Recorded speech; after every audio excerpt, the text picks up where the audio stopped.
était une fois l'Institut des sourds et muets de Bordeaux.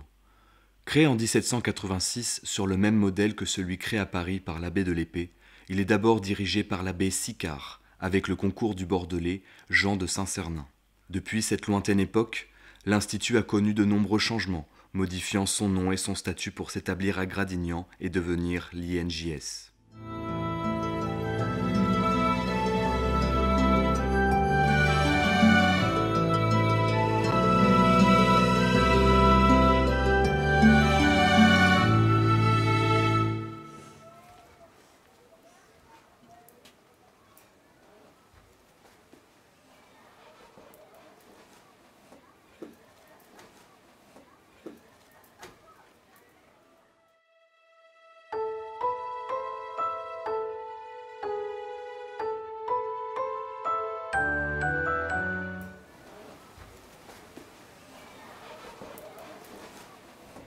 Il y a des jeunes qui sont dans l'institution, qui sont pris en charge intramuros, on va dire. Au lycée, donc il y a une formation professionnelle qui s'appelle l'APR.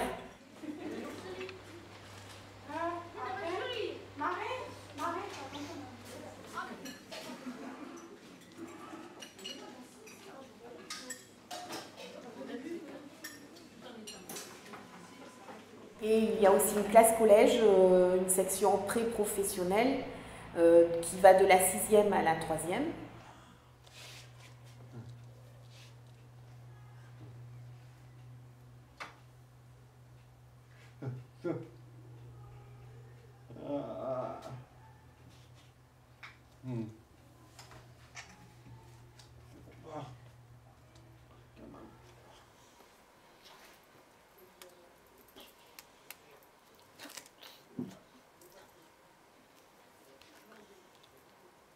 Et ensuite, tous les autres accueils INJS sont faits à l'extérieur.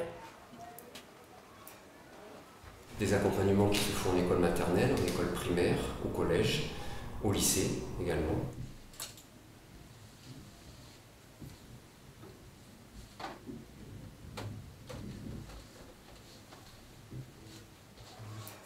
Donc là, il faut choisir la bonne réponse. D'accord? Tu choisis.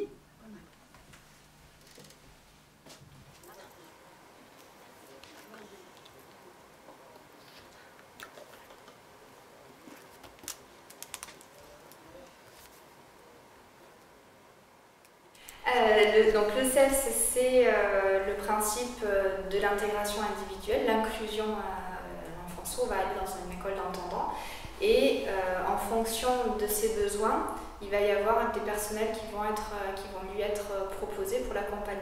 On va cibler en fait les différentes difficultés des élèves et puis on va individualiser en termes de contenu, la manière dont on va le proposer, les supports qu'on va utiliser, mais aussi au niveau du mode de communication qui peut être différent selon l'élève.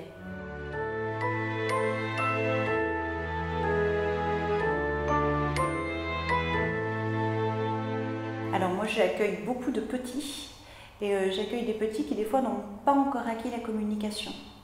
Donc là on essaye de débrouiller un petit peu les choses par le mime, les accompagner en leur donnant quelques signes pour le début, pour les lancer un petit peu dans la communication et dans l'apprentissage d'une langue.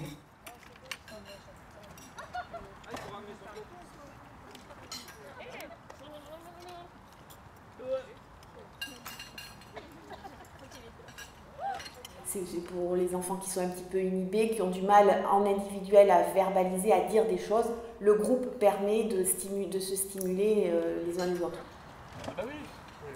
Alors moi je travaille à l'internat sur le groupe des adolescents, donc on accueille les jeunes du lundi au vendredi, en fait sur des temps autres que ceux de la scolarité.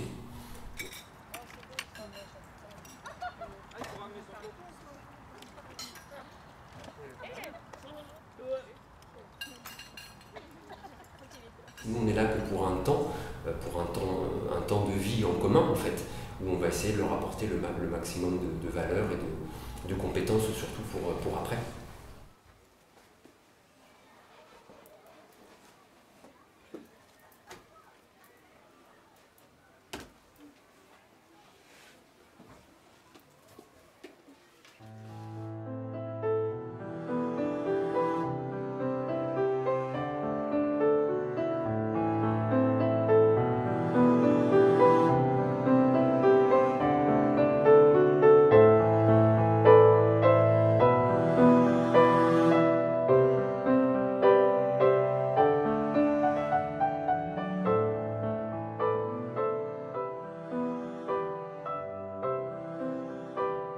puis, je trouve que ça nous oblige à être humbles, et parce qu'en fait, la surdité, c'est quand même un handicap, si tant est qu'on considère que c'est un handicap, qui met la personne en face en position de handicap aussi.